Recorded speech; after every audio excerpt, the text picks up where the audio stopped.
Welcome to Papaul's projects. This is the first in a sequence of videos about building a gantry crane, VSEQ 001. Thanks for watching. Hi, my name is Paul. Welcome to Papaul's projects. I thought I'd give you a bit of an introduction to a series of videos that I hope to produce on building a gantry crane. I've been a follower of many of the YouTube channels on welding, machining, general workshops, and have enjoyed them with interest. And a couple of the channels, A-Bomb79, Adam Booth, and Keith Fenner, have show them using a gantry crane for moving around heavy objects around their shop, and they seem to do it with pretty good ease. I'm currently using a hydraulic engine crane, I guess you'd call it, for want of a better word. It's the kind of crane you'd use for removing an engine from a car. So the reason I need a gantry crane, or one of the reasons I need to frequently use a crane, is to move my fourth axis indexer in and out of my VF2 Haas VF2 CNC mill. And I find the floor casters and the hydraulic crane awkward and difficult to move around and to position in front of the CNC mill.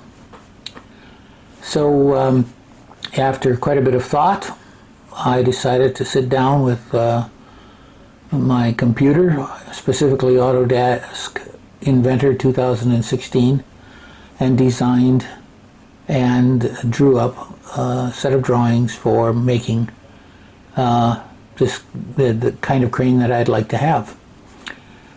In fact, I kind of must confess I copied one of the ideas that I saw that Keith Fenner had with an ability to rotate the A-frames, and I thought this would be quite useful in my shop, which is quite compact, to get around equipment, and maybe also to help me park it to use the least amount of floor space. So without further introduction, I thought I'd just take you into the Autodesk 16 world, and specifically we're going to look at an assembly drawing for the gantry crane. Thanks for watching. We have here a Autodesk Inventor 2016 part file. Actually, it's an assembly file showing the various components that are going to make up the proposed gantry crane. It consists of two A-frames and a horizontal beam, and the trolley and hoist, electric hoist, which I have, will be underslung on this beam. Today we're going to work on a specific small part of the A-frame. So I'm going to open this up to provide the details, and we're going to get you a little bit better view, and let's get a nice this view, and let's zoom in on the window, and let's look at the various parts.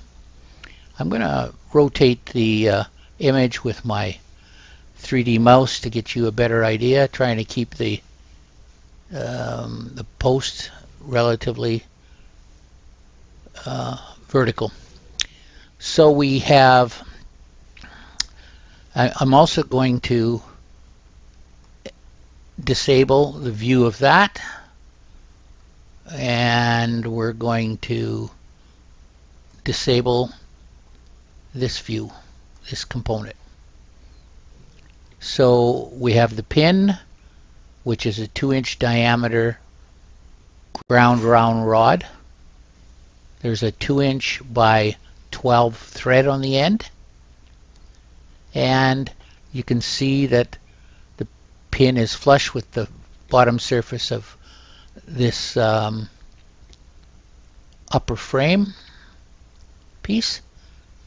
We will be welding on here, as well we'll be welding on this, the undersurface of this top of the rectangular tube, the bottom surface down here where the arrow is, and on this side, and then on both sides. I'm going to re-enable that plate, and now I want to point out a couple of alignment pins.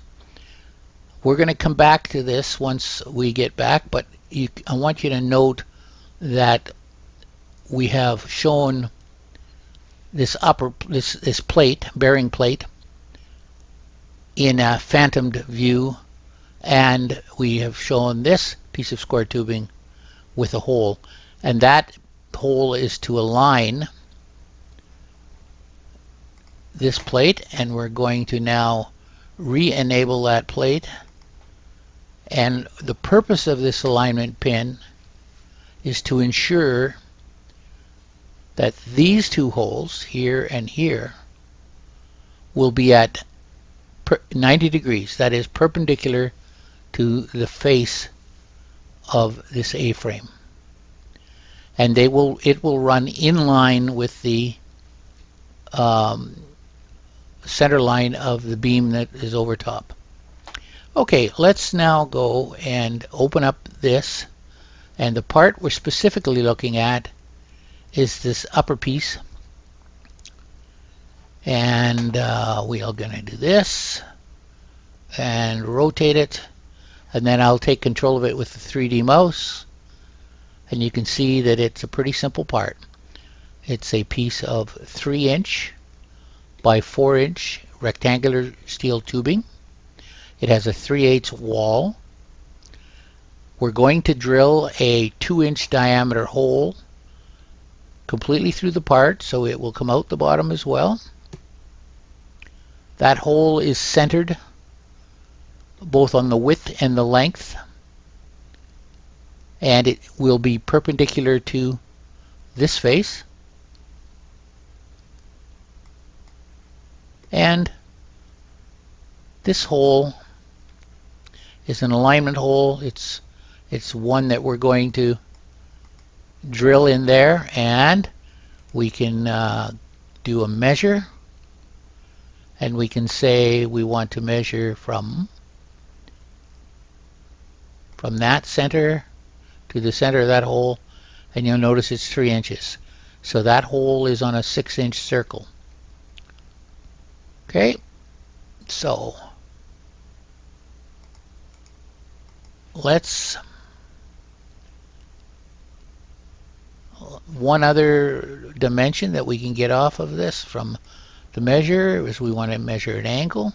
So we measure the angle between there and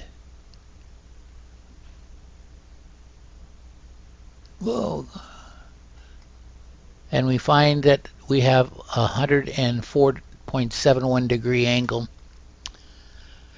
So if you do the math and subtract that from 90, you'll get the resultant angle that we're going to have to set up the cutoff saw. Okay, we're going to close this, and we're going to come back with the video once we've got the part near the cutoff saw.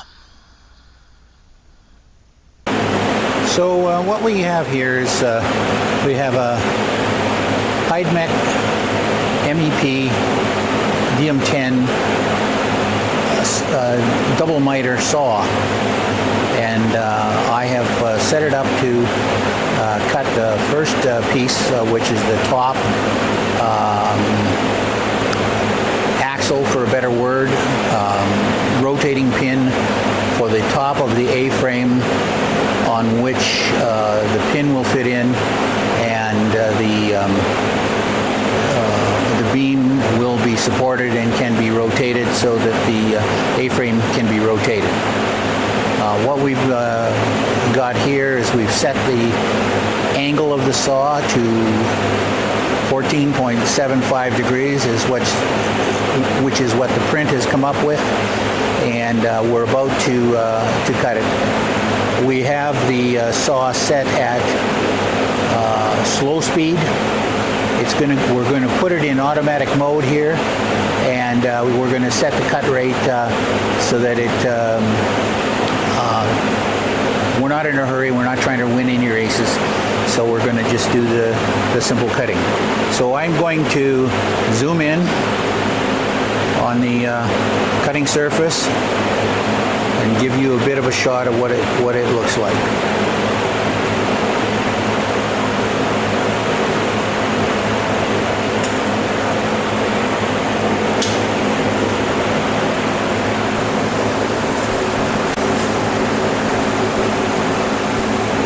Okay, here goes. We have turned the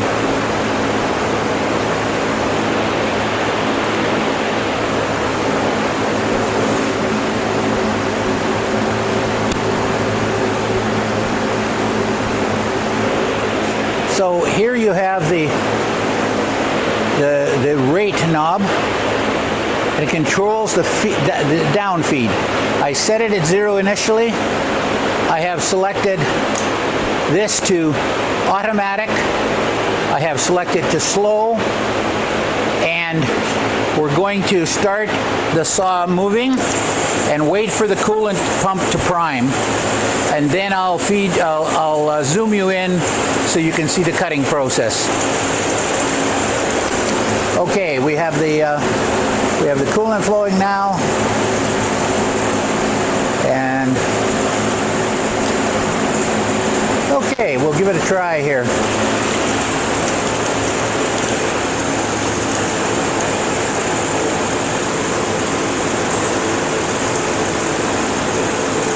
On this material, I'll set it at about 1.75, which should provide the correct feed rate.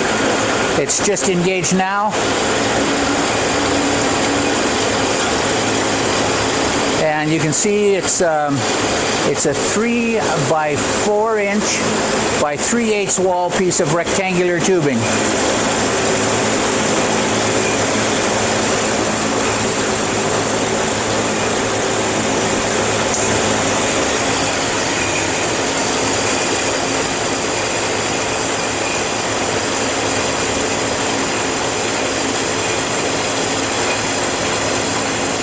This angle is not that critical. However, from an appearance standpoint, I want it to be uniform on each side, and it will run parallel to the outside of the 3-inch by 3-inch legs of the A-frame.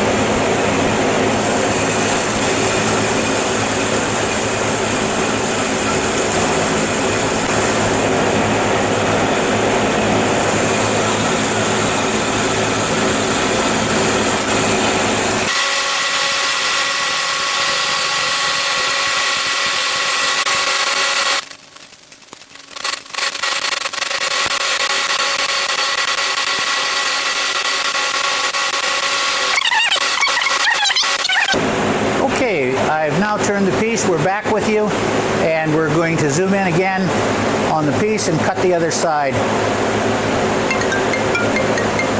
Just hold for a minute.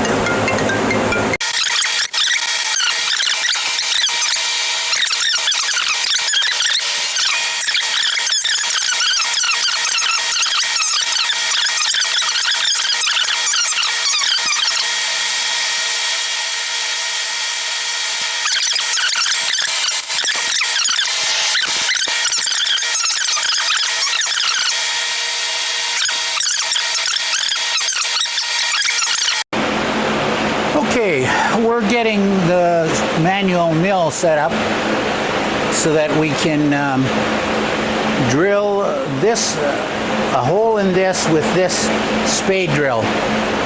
I've moved the table down to the absolute furthest down that I can get. In fact, I had to take the motorized stop, the stop for the power feed off of the Z-axis, the Z-axis, and then crank it by hand until I got far enough to have clearance here. The next step is I was trying to get these 2, 4, 6 blocks parallel with the ways of the mill, the bed of the mill, and so I have over the years turned or milled these down, these blocks down. You can see them here. There's 2 of them, and this mill happens to have a metric spacing between the gaps. So this is been milled and polished so that this fits in here tightly. I then used a set of parallels here.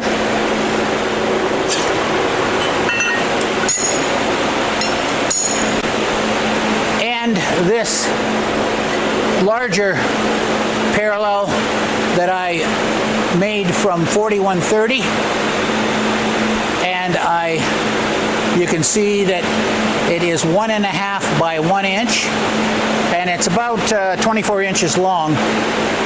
When I was doing a lot of aircraft work, especially on aluminum, and I was doing installing 2 vices, I found it invaluable and a real time saver. So what I do is I put these guys in here, brought everything up tight, we're parallel, and we're with the ways, or with the grooves in the mill. So I take these guys out now, here and here, and I'm going to just pull this over on this side, and we're going to position this piece there. And because we want clearance on the bottom so that the drill doesn't hit the bed of the mill, I'm putting these 1, 2, 3 blocks in. And I'm not sure if you can see, but there's not enough room to put this 3/16 parallel through, and I'm at the bottom of my travel. So I'm going to now go and get some angle blocks, and I'll be right back. Okay, we're back with you. The plan to use angle plate was a good idea. We're right height, but I can't get this lined up with the slot. So what I opted for as a result was to clamp it down at the base, put these T-bolts in here, T-nuts, and draw them up through the angle plates, and we'll give that a try. We're going to be going at a very slow RPM and the lowest RPM we can with the mill, and we're going to be using a very fine feed. I'm going to set up my Noga mist coolant, and we'll see if that's going to work. I'll be back with you once I've got that set up. Okay, we're back here. I've put the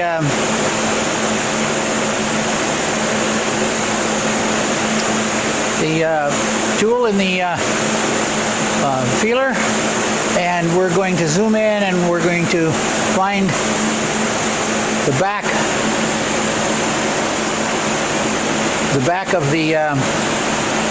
of the part.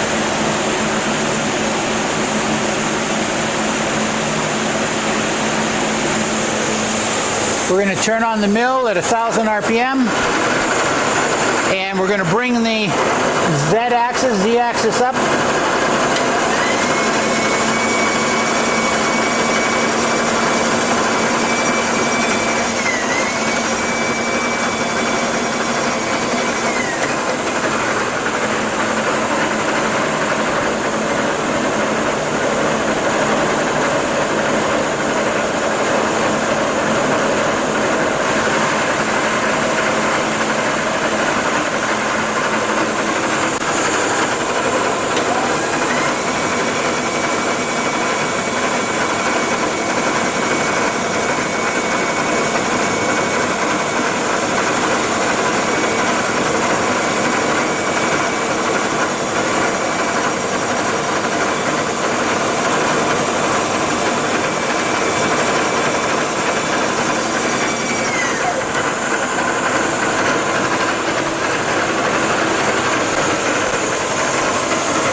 Leaky air fitting there, so I'll fix it later, but right now what I'm doing is I've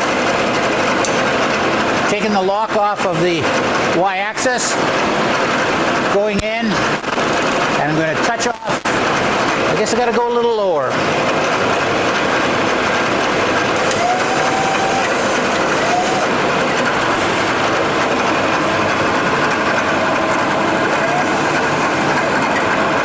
Okay, you probably can't see this, but I'm just touching off to get the zero reference.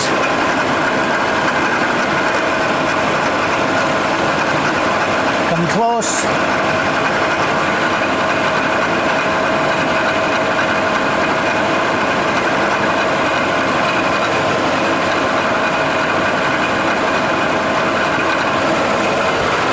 I'm going to zoom out. And you probably, I'll see if I can get it in view, but you'll notice I have a DRO over here.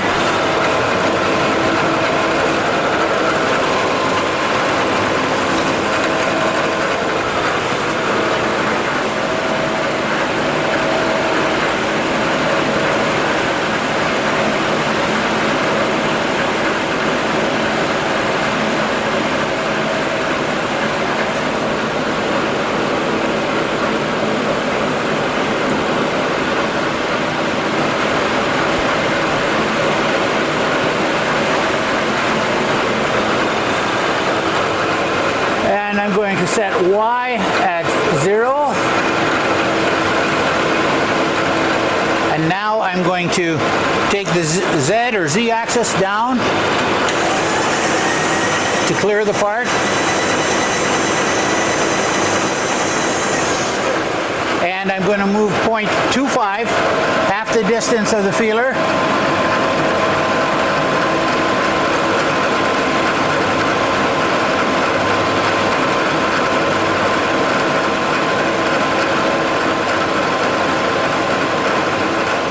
.250, there we are. I'm going to press Y again, hit enter, and then we know that this part is 3 inches.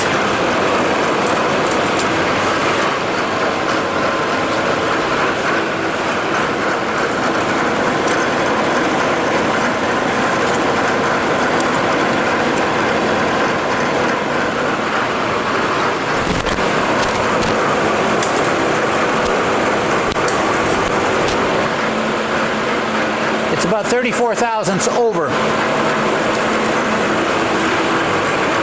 So we're going to come this way, 1.5. Plus half of 34. 17. So we'll set that at 0. We're going to come over here 17 thousandths of an inch.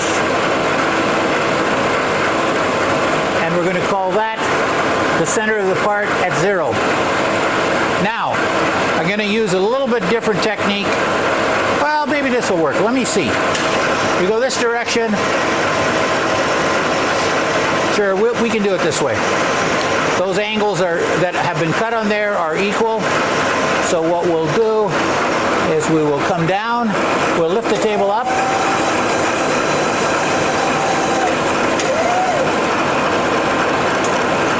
and we will move the X. Locks are off. We'll move X in that direction. And we'll get you now so you can see this.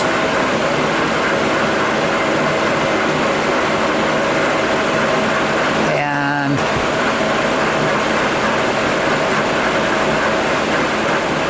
we'll zoom in a little.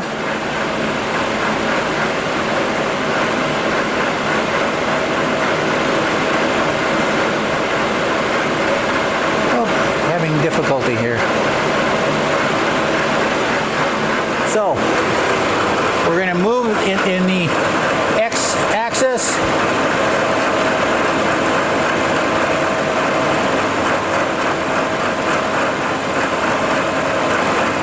And there we are.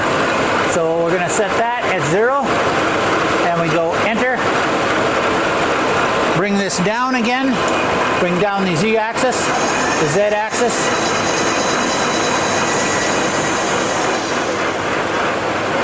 And we're going to come 0.25 again in this direction, which is half of the diameter of the feeler, edge finder.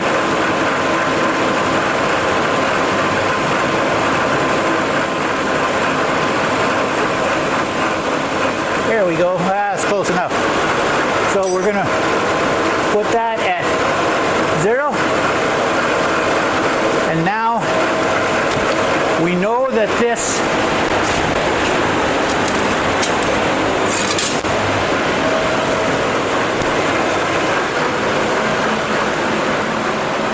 just give me a second here. We know that this part from there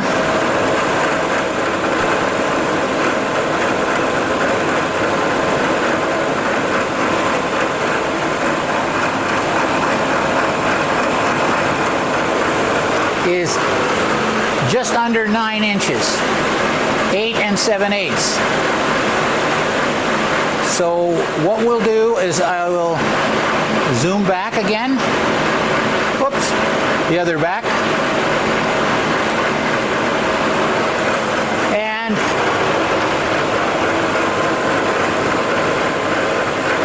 we're going to do the math on the calculator. 8.875 divided by 2 is equal to 4.4375, or 4 7/16. So we come this way.